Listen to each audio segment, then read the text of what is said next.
Film शुरू होती है 1930 में चाइना के शहर फूशान में, जहां पर बहुत से मार्शल आर्ट्स के स्कूल्स होते हैं जो एक दूसरे से कॉम्पीट करते हैं और अपने आप को एक दूसरे से बेहतर करने के चक्कर में लगे होते हैं। उसके बाद हम देखते हैं इप मैन को, जो कि अपने सिटी का सबसे ज्यादा स्किल्ड मार्शल आर्टिस्ट होता है, पर वो अपने स्किल्स का दिखावा नहीं करता। वो एक अमीर आदमी होता है और अपना टाइम ट्रेनिंग और अपनी फैमिली के साथ गुजारता है। एक दिन उसके पास उन्हीं स्कूल्स में से एक स्कूल का मास्टर फ्रेंडली कंपटीशन के लिए आता है, जिसका नाम ल्यू होता है। ल्यू चाहता है कि ये मैच सीक्रेट ही रहे ताकि किसी की भी रेप्यूटेशन खराब ना हो। वो मैच शुरू करते हैं और इप उसे आसानी से हरा देता है, पर उन दोनों की मैच एक लड़का युआन, जो एक रेस्टोरेंट ओनर का बेटा होता है, वो उन्हें देख लेता है, जो कि अपनी पतंग ट्री से उतार रहा होता है और वो ये बात हर जगह फैला देता है। ल्यू का एक स्टूडेंट उसे इस बारे में बताता है, जिसके बाद वो उस रेस्टोरेंट में आता है जहाँ पर इप भी अपने एक दोस्त चौ के साथ बैठा होता है और वो ये मामला बगैर किसी की रेप्यूटेशन खराब किए हल कर देता है। पर युआन का बड़ा भाई लिन उसे डांट देता है, जिसके बाद वो नाराज होकर चला जाता है। उसके बाद हम मार्शल आर्टिस्ट जिन को देखते हैं, जो फूशान सिटी आता है और अपना मार्शल आर्ट्स का स्कूल खोलना चाह रहा होता है। अपने स्किल्स दिखाने के लिए वो उन सब स्कूल्स के मास्टर्स को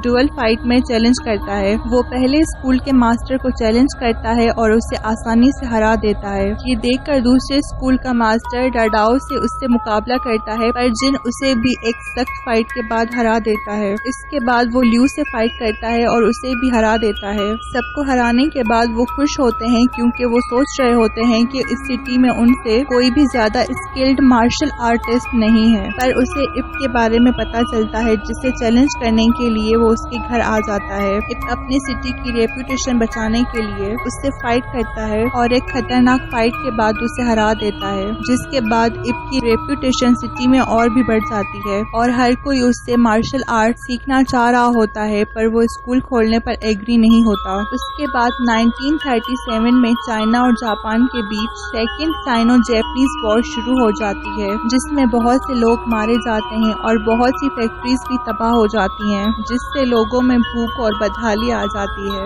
जैपनीज आर्मी इप के घर पर कब्जा कर लेती है और उसे अपना हेडक्वार्टर्स बना लेती है। इप अपनी फैमिली के साथ एक छोटे से अपार्टमेंट में शिफ्ट हो जाता है और अपनी फैमिली को सपोर्ट करने के लिए कोयले की एक कान में काम करता है, जहाँ पर लिन भी काम कर रहा होता है। इप उससे उसके भाई के बारे में पूछता है, जिस पर वो उसे बताता है कि उसका भाई उस दिन के बाद उसे दिखा ही नहीं और वो ये भी नहीं जानता कि वो जिंदा भी है या मर गया है। जिसके बाद वो एक छोटी सी डबिया ढूंढने लग जाता है। तभी वहाँ पर जैपनीज आर्मी आ जाती है, जिनके साथ इप का दोस्त और एक्स पुलिस ऑफिसर ली भी होता है, जो चाइनीज और जैपनीज आर्मी के बीच में ट्रांसलेटर का काम कर रहा होता है। वो अनाउंस करते हैं कि जैपनीज आर्मी का जनरल डुअल फाइट्स करवा रहा है और जो भी जापानियों के साथ डुअल फाइट करेगा और जीतेगा, उसे इनाम में चावल की एक थैली दी जाएगी। लिन मान जाता है, क्योंकि वो जैपनीज आर्मी को सबक सिखाना चाह रहा होता है। वो उस जगह आता है जहाँ पर ल्यू फाइट कर रहा होता है, जिसे वो आसानी से जीत जाता है, जिसे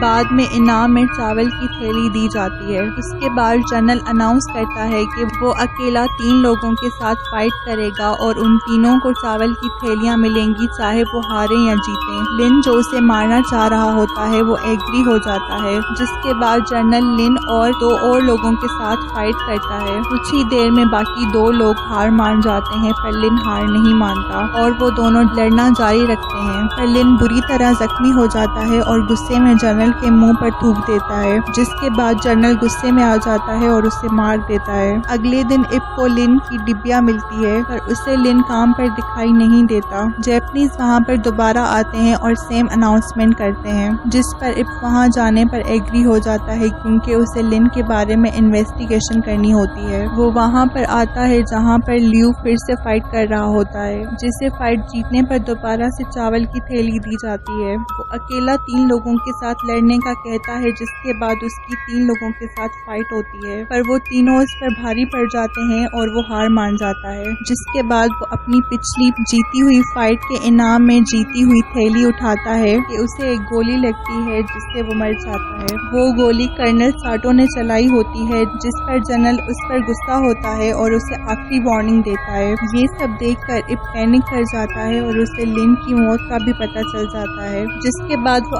अरीना में इंटर होता है और गुस्से में अकेला ही 10 लोगों से फाइट करने का कहता है, जिसे सुनकर जनरल भी हैरान हो जाता है। जिसके बाद उसकी 10 लोगों से फाइट शुरू हो जाती है और वो इतना अरसा प्रैक्टिस किए बगैर भी उन 10 लोगों को हरा देता है। जिसके बाद उसे कई थैलियां इनाम में मिलती हैं, पर वो एक भी थैली नहीं उठाता। जनरल उसे दोबारा वापस आने को कहता है और इप लियू की जीती हुई थैली उठाता है, जिसे वो लियू की फैमिली को देता है। जिन, जो कि अपनी गैंग के साथ अब लूट मार पर उतर आया होता है, वो इप के फ्रेंड का सामान से भरा हुआ ट्रक लूटता है और उससे उस सामान के बदले पैसे मांगता है, जो ना मिलने पर वो उसे मारता है। ये देखकर उसका बेटा इप के पास आता है और उसे ये सब कुछ बताता है। जिन उसे कुछ टाइम की मोहलत देकर चला जाता है। उस गैंग में लिन का भाई यॉन भी होता है। इप वहाँ पर आता है, पर तब तक वो वहाँ से जा चुके होते हैं। वो वर्कर्स अपने सेल्फ डिफेंस के लिए इप को मार्शल आर्ट सिखाने की रिक्वेस्ट करते हैं, जिसे वो मान जाता है और फाइनली उन्हें भी ट्रेन कर देता है। उधर इप का कई दिनों से अरीना में न आने पर जनरल ली से इप को ढूंढने का कहता है, पर वो झूठ बोलता है कि उसे इप के ठिकाने का नहीं पता, जिस पर साटो उसे मारता है। इप अपने घर में बच्चों के साथ हाइड एंड सीक खेल रहा होता है, तभी वहाँ ली आता है, जो उसे जनरल का पैगाम देता है, जिसके साथ साटो भी होता है, जो इप की वाइफ को देखकर उसकी तरफ जाता है, जिस पर इप उन सबको मारता है। जिसके बाद ली उसे कहता है कि अब उसका यहाँ पर रहना सेफ नहीं है और ली उन्हें अपने घर ले आता है। इप अपनी वाइफ से कहता है कि अब वो फुशान में नहीं रहेंगे और हांगकांग चले जाएंगे। अगले दिन जिन अपनी गैंग के साथ दोबारा मिल आता है, पर अब की बार सब वर्कर्स उनके साथ मुकाबला करते हैं और उनको तब तक बिजी रखते हैं जब तक इप वहाँ पर नहीं आ जाता। इप उनके साथ मुकाबला करता है। उन सबके पास मुख्तलिफ हथियार होते हैं, पर फिर भी वो उन सबको हरा देता है। जिसके बाद जिन और युआन दोनों उसके साथ फाइट करते हैं, पर वो उन दोनों को भी एक हार्ड फाइट के बाद हरा देता है। जिसके बाद जिन अपनी गैंग के साथ वहाँ से चला जाता है। इप युआन को उसके भाई की डेथ की खबर देता है और उसे वो डबिया भी देता है, जिसमें युआन की पुरानी पतंग होती है, जिसे देखकर वो रोता है और जिन की गैंग छोड़ देता है। रात को ली इप को आकर बताता है कि जिन ने जनरल को बता दिया है कि इप मिल आता जाता है और उसे वहाँ दोबारा जाने से मना करता है। जनरल और उसकी आर्मी मिल आते हैं और इप के बारे में पूछते हैं और उनके नाम बताने पर वो उनको मारते हैं। तभी वहाँ पर इप आता है और खुद को सरेंडर करता है। जनरल इप से जापानीज आर्मी से वफादार रहने को कहते हैं और जापानीज आर्मी को चाइनीज कुंग-फू सिखाने को कहता है, पर इप मना कर देता है और कहता है कि अगर तुम मुझे लड़ता हुआ देखना चाहते हो तो खुद आकर लड़ो। उसके बाद वो उसे अपने साथ ले जाते हैं और जाते जाते इप अपने दोस्त को उसकी फैमिली को सिटी से दूर ले जाने को कहता है। साटो जनरल को इप से लड़ने से मना करता है, जिसके जवाब में जनरल उसे कहता है कि उसने मुझे चैलेंज किया है और इस चैलेंज को एक्सेप्ट ना करने से बेहतर है कि मैं खुद को शूट कर दूं। इसके बाद जनरल इप के पास सेल में खाना लेकर आता है और उसे कहता है कि फाइट फेयर होगी।